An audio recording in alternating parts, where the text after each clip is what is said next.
नमस्कार प्यारे साथियों, मैं हिंदी व्याख्याता कविता शिवराण आपके अपने यूट्यूब चैनल केवी की कलम पर आपका हार्दिक स्वागत करती हूँ, अभिनंदन करती हूँ। कैसे हो प्यारे साथियों? उम्मीद करती हूँ आप सब अच्छे हैं और खूब मन लगाकर आप तैयारी कर रहे हैं। तो जल्दी ही आप भी मेरी श्रेणी में आ जाएंगे, यानी ऐसे ही किसी विद्यालय में आप अपनी सेवाएं दे रहे होंगे। और आज का ये वीडियो मेरा रहेगा साथियों, मेरी 2 साल पूरे हो गए हैं। परिवीक्षा काल जो प्रोबेशन पीरियड होता है हमारा, वो पूरा हो गया है और आज संडे था तो सोची संडे स्पेशल मोटिवेशनल वीडियो बना दिया जाए आपके लिए, जिसमें मैं आपसे अपने 2 साल की जो जर्नी है वो मैं साझा करूँगी और उम्मीद करती हूँ कि आपको कहीं न कहीं वो ज़रूर प्रेरित करेगी। तो मेरी जैसे 31 जनवरी 2024 को मैंने साथियों ज्वाइन किया था और 31 जनवरी 2026 को मेरे 2 साल पूरे हो गए हैं। तो 2 साल नौकरी लगने के बाद जब बेरोज़गारी का दौर था तो एक-एक दिन बहुत मुश्किल से गुज़रता था और अब नौकरी लगने के बाद 2 साल पता ही नहीं कैसे गुज़र गए, कल की सी बात लग रही है। और अगर ज़्यादा बात करें साथियों तो कोई बहुत बड़ा आमूल-चूल परिवर्तन नहीं होता है। बस हम जब तक नहीं लगते हैं तब तक ये लगता है कि नौकरी लगने के बाद तो पता नहीं क्या ही हो जाएगा। अब जो है 2 सालों में मुझे तो मेरे अंदर कोई ख़ास परिवर्तन नज़र नहीं आया।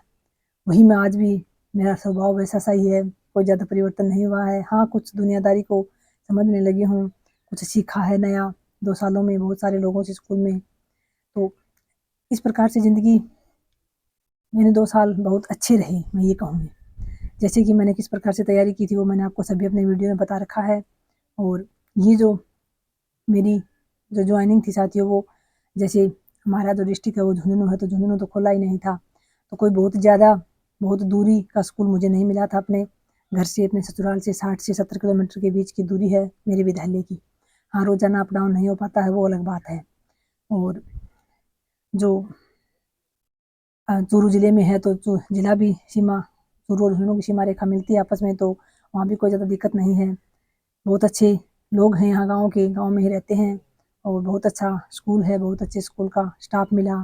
यानी हर चीज़, बस वो लाइन है ना कि करते हो आप और मेरा नाम हो रहा। वैसे ही बाबा बजरंगबली की दया ऐसी है, मेहर ऐसी बनी हुई है कि मेरे सब काम अच्छे ही अच्छे होते हैं, कर वो रहे हैं। मेरा तो किंचित मात्र भी योगदान मुझे नहीं लगता इसमें।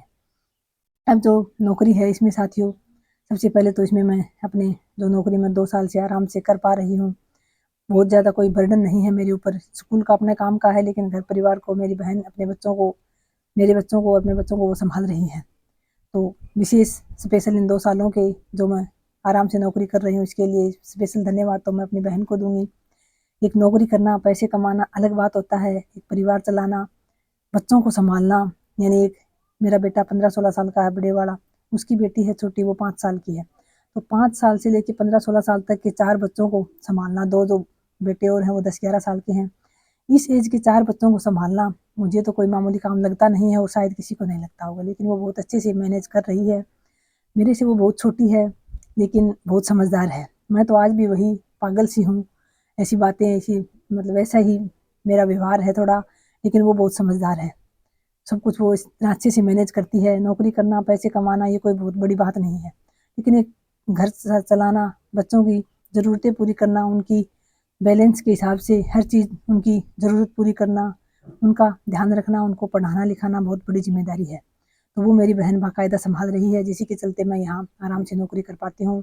हाँ, ज़्यादा दूर नहीं है तो हर सप्ताह यानी संडे को घर जाना, बच्चों के पास जाना भी हो जाता है, ज़्यादा दूर है नहीं। रोज़ाना अप डाउन होना मुश्किल है क्योंकि गाँव में सीधी बसों की कोई सुविधा नहीं है। बाकी मजबूरी होती है तो साथियों करते भी हैं, दूर-दूर से भी करते हैं अप डाउन, वो मजबूरी की बात होती है। तो मेरी मजबूरी मेरी बहन के चलते है नहीं, तो मैं यहीं गाँव में ही रहती हूँ। उसके बाद इस नौकरी के लिए साथियों स्पेशल थैंक यू तो सबसे पहले अपने माता-पिता को ही कहूँगी कि जिस समय में लड़कियों को 10-10 8-10 पढ़ाने के बाद घर पे रख लिया जाता था, ऐसे समय में भी मेरे मम्मी-पापा जो खुद पढ़ी-लिखी नहीं हैं, उन्होंने मुझे 12वीं पास करवाया। 12वीं पास करवाई यानी बीच में पढ़ाई नहीं छुटवाई।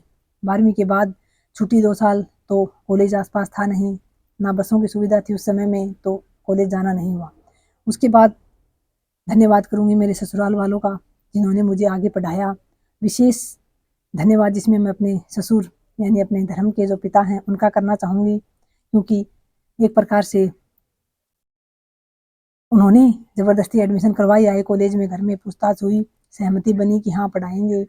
लेकिन इसी बीच वो शायद हाँ, ना कुछ भी होता है इससे पहले वो एडमिशन करवाए आए। उनकी खूब इच्छा थी कि मैं पढ़ूँ आगे और उनकी जो इच्छा थी कि मेरे भी घर में नौकरी हो, कोई सरकारी नौकरी हो, तो वो इच्छा भगवान ने उनकी पूरी की। उन्हीं के आशीर्वाद की बदौलत मैंने आगे पढ़ाई की, साथ ही ससुराल में ही बीए और बीएड किया मैंने, एमए की मैंने प्राइवेट। इसी बीच बच्चों को भी यानी 2 बच्चे हो गए पढ़ाई के साथ-साथ ही और बच्चों को सँभालते हुए, घर गृहस्थी को सँभालते हुए कभी कुछ दिन कोचिंग भी की, बाहर भी रही। यानी इसी ज़िंदगी के उतार-चढ़ाव के बीच मैंने ये तैयारी की 8-10 साल की मैंने लगभग बीए बीएड मेरी 2013 में हुई थी, तो 8-9 साल मैंने लगभग परीक्षा दी हैं। 2014 में मैंने अपना फर्स्ट एग्ज़ाम दिया था और 23 में मैंने अपना लास्ट एग्ज़ाम दिया था। तो ये 9-10 साल का सफ़र रहा, बीच में कभी छूट गया, कभी लगातार लगी रही इसी के चलते और ये तैयारी हुई। लास्ट तैयारी साथियों मैंने 1 साल की थी। 1 साल जम के मैंने अपने घर पे ही रह के तैयारी की थी। घर में बच्चे मेरी बहन ने सँभाल रखे थे, मेरे पास 4-5 पशु थे, उनका काम था और बस घर का काम था। तो ये सँभालते हुए मैंने पढ़ाई की साथ-साथ और मेरा भगवान ने मेरी सुन ली साथियों। मेरे बाबा बजरंगबली की मेरे ऊपर विशेष कृपा है, विशेष मेहरबानी है और बाकी परिवार का तो सहयोग होता ही है साथियों, वो किसी भी रूप में हो सकता है। कोई परिवार का सदस्य आपको ये कहने वाला भी मिल सकता है कि हाँ, तू कर लेगी, तू लगी रह, लगातार कर लेगी। और ये विश्वास जो जताया था मेरे ऊपर वो मेरी बहन ने जताया था। वो हर कदम पर मेरे पीछे खड़ी रही थी। उसने हर बार टूटने पर मेरी हौसला अफ़ज़ाई की थी और उसी की शायद उसी के विश्वास की बदौलत मैं सफल भी हो पाई। वरना तो मैं ऐसी पागल हूँ कि कभी की टूट चुकी होती। और बाकी सहयोग तो सबका होता है साथियों, घर में जो ये कहने वाला सदस्य होता है कि नहीं तू नहीं कर पाएगी, तेरे से नहीं हो पाएगा, तू कुछ नहीं कर पाएगी, तू ऐसे ही रोने वाली है, तू रोती ही रहेगी। उसका भी कहीं न कहीं योगदान होता है। क्यों? क्योंकि योगदान तो होता है साथियों, नकारात्मक रूप से भी हो सकता है, सकारात्मक रूप से भी हो सकता है। जो नकारात्मक होता है वो भी कहीं न कहीं हमें मोटिवेट करता है कि नहीं अब तो मैं करूँ तभी जाके के बात बने। अब तो मुझे कुछ करना ही है। तो वो भी कहीं न कहीं उसमें भी लोग अपना योगदान मान लेते हैं, तो वो योगदान तो होता ही है, किसी का भी हो, चाहे परिवार में हो, रिश्तेदारी में हो, पड़ोस में हो। पड़ोस में, रिश्तेदार में सभी कहने वाले मिल जाएँगे, आपके मुँह पे कुछ कहने वाले, पीछे कुछ कहने वाले। तो उन सब चीज़ों से प्रभावित नहीं होना है आपको, जब तक तैयारी कर रही हैं और कहने वालों की तो साथियों छोड़िए, बाद में भी कहते रहेंगे। अब नौकरी लग गई हो तो क्या लोग कहते नहीं हैं? अब भी कुछ का कुछ, कभी कुछ इल्ज़ाम लगाते हैं, कभी कुछ लगाते हैं, तो वो तो लगाते रहेंगे क्योंकि कुछ लोगों को बहुत जलन होती है साथियों जब कोई आगे बढ़ता है, जब कोई अपनी ज़िंदगी में खुश होता है, तो बहुत सारे लोग होते हैं आपके, जो आपकी खुशी बर्दाश्त नहीं कर पाते, वो अलग-अलग रूप रंग बदल के आपको किसी न किसी हालत में परेशान करना चाहते हैं। वो भी बेचारे क्या करें, बेल्ले हैं, उनके पास कोई काम नहीं है, तो वो किसी न किसी रूप में फिर कोशिश करते हैं आपको आप पर कीचड़ उछालने की, आपको नीचा दिखाने की, बेचारे बहुत मेहनत करते हैं। तो उनका भी मैं साधुवाद कहूँगी, उनको भी मैं धन्यवाद कहूँगी कि बेचारे समय निकाल के मेरे कुछ लोग हैं जो मेरा वीडियो देखते हैं, फिर नेगेटिव कोई पॉइंट पकड़ के लाते हैं, उस पे लंबा-चौड़ा लिखते हैं, तो कोई काम तो है नहीं, बेचारे इतनी मेहनत करते हैं। तो उनको भी मैं विशेष धन्यवाद कहूँगी कि लगे रहो साथियों, आपका भी काम मिला हुआ है कुछ ना कुछ। और बाकी मेरे स्टाफ में जब मैं आई थी तब प्रिंसिपल सर अलग थे, वर्मा जी बहुत अच्छे थे। शुरुआत में उन्होंने जब मैंने जॉइन किया था उसी दिन उन्होंने मुझसे एक लाइन कही थी कि अपना काम ईमानदारी से करना और वो साथियों मैं पूरा प्रयत्न करती हूँ अपना काम। मैं ये तो नहीं कहती कि मैं 100% देती हूँ या 100% करती हूँ, लेकिन मैं 80-90% अपना देने की पूरी कोशिश करती हूँ। बाकी बच्चों को कभी कोई शिकायत नहीं रही 2 साल के दौरान। हमारा स्टाफ जब शुरू में मुझे स्कूल मिला था तो आस-पास में जो मेरी जो टीचर लगी हुई हैं, उन्होंने यही कहा था कि सीनियर स्कूल है, सीनियर स्कूल में बहुत दिक्कत होती है, स्टाफ के बीच आपस में अनबन रहती है, तो ऐसी कोई बात मुझे देखने को नहीं मिली 2 साल के दौरान। हमारा 16 तरह का स्टाफ है जिसमें हम 8 लेडीज़ स्टाफ हैं, 7-8 जेंट्स स्टाफ है, सबका कोऑपरेशन जो है बहुत अच्छा रहता है। कभी किसी बात के लिए कोई कहा-सुनी, किसी बात की कोई आपस में टाँग खिंचाई नहीं होती है, बहुत ही अच्छा स्टाफ है। और अभी शर्मा सर हमारे प्रधानाचार्य जी हैं, वो भी बहुत अच्छे हैं। यानी मेरी इस जर्नी के दौरान मुझे इतने अच्छे-अच्छे लोग मिले हैं कि बस पूछिए ही मत। मेरे से सीनियर जो व्याख्याता थे, एक इंग्लिश की व्याख्याता हैं हमारी मैम, बहुत ही शानदार उनका व्यक्तित्व है, सादा जीवन उच्च विचार को चरितार्थ करती हैं, बहुत ही नेक दिल हैं। हर बार उन्होंने जब भी ज़रूरत पड़ी हर समय मेरी मदद की। शुरुआती साल में तो मुझे कोई ऐसा प्रभार नहीं दिया गया था, एक नो बैग डे का प्रभार था मेरे पास, वो रजिस्ट्रेशन धारण करना होता है, वो मैं कर देती हूँ। दूसरी साल अभी मुझे पुस्तक जो निःशुल्क पाठ्य पुस्तकें होती हैं उनका प्रभार मिला था, तो उसमें बहुत ज़रूरत पड़ी उनकी, क्योंकि वो प्रभार मेरे से पहले उनके पास था। उन्होंने मेरी खूब मदद की। हर बार जब कभी कहीं कुछ अटकती हूँ तो वो मदद करते हैं। ऐसे ही मेरे से 5-6 दिन पहले सीनियर 5-6 दिन पहले ये आए थे मेरे से, जो मेरे रूममेट भी हैं, हिस्ट्री की व्याख्याता हैं, वो भी बहुत ही शानदार व्यक्तित्व के धनी हैं। उनसे भी मुझे बहुत कुछ सीखने को मिला।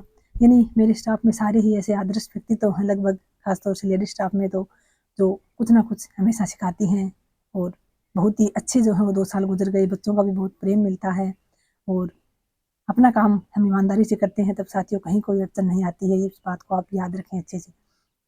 तो ये मेरी 2 साल की जर्नी थी। इस 2 साल की जर्नी के दौरान मैंने कोई बहुत बड़ा, मैं ये नहीं कहती कि परिवर्तन हो गया है, बहुत कुछ हो गया है, लेकिन एक ज़िंदगी जो है वो बहुत अच्छी चल पड़ी है। इन दिनों को हम एंजॉय कर रहे हैं साथियों। बहुत अच्छा जो है वो दौर चल रहा है ज़िंदगी का, और उम्मीद करती हूँ आगे भी मेरे बाबा बजरंगबली की ऐसी ही दया रहेगी तो ऐसे ही चलता रहेगा। बाकी आप सभी साथियों का भी प्यार मिल रहा है, आप सभी लोग मेरा वीडियो देखते हो, इतने अच्छे-अच्छे मेरी बहनें कमेंट्स करती हैं कि पढ़कर एकदम मन इतना खुश हो जाता है कि बस आपके लिए दिल से दुआएँ ही निकलती हैं। तो ये मेरी 2 साल की जर्नी थी साथियों। 2 साल की इस जर्नी के दौरान बहुत कुछ नया सीखा, बहुत कुछ नया सीखा है, बहुत कुछ पुराना भुलाया भी है, और आगे भी निरंतर कोशिश कर रही हूँ कि कुछ ना कुछ सीखती रहूँ, कुछ ना कुछ अपने अंदर इम्प्रूव लाती रहूँ, सुधार करती रहूँ और अपना 100% देने की कोशिश करती हूँ साथियों। और ऐसे ही आप लोगों के लिए भी हमेशा दुआ करती हूँ कि आप लोग भी जैसे मेरी तरह मेहनत कर रहे हैं। बहुत सारी बहनें हैं जो घर गृहस्थी बच्चों को संभालते हुए मेहनत कर रही हैं। सबके लिए हमेशा दुआ होती है कि आपको आपकी मेहनत का फल ज़रूर मिले। तो ये मेरी 2 साल पूरी हुई उसकी खुशी में साथियों, सोचा आपके लिए 2 साल की जो अपनी यात्रा रही उसको मैं शेयर कर दूँ, इसलिए आज का ये वीडियो बनाया। बाकी आप सब लोगों का साथ ऐसे ही बना रहे। आपसे निवेदन है कि आप ऐसे ही मेरे साथ बने रहें। आप हैं तो मैं हूँ। यानी सोशल मीडिया पर मेरा जो अस्तित्व है वो आपकी ही बदौलत है। आप प्रेरित करते हैं, देखते हैं वीडियो तो मैं बना पाती हूँ, और मेरी वीडियो बनाने का उद्देश्य साथियों सिर्फ़ आपको मोटिवेट करना होता है। कभी कोई मैं कुछ गलत बात आपसे कहती नहीं हूँ, और हमेशा ही कुछ आपको अच्छा ही अपना जो अनुभव है वही बताती हूँ साथियों। ऐसी भी कोई बात नहीं बताती हूँ कि मैं ऐसे ही कह रही हूँ। खुद के अनुभव से आपको जो भी बताती हूँ वो सही बताती हूँ। बाकी आप सभी का प्यार के लिए मैं दिल से धन्यवाद करती हूँ, और बहुत-बहुत आभार। नमस्कार। जय श्री राम।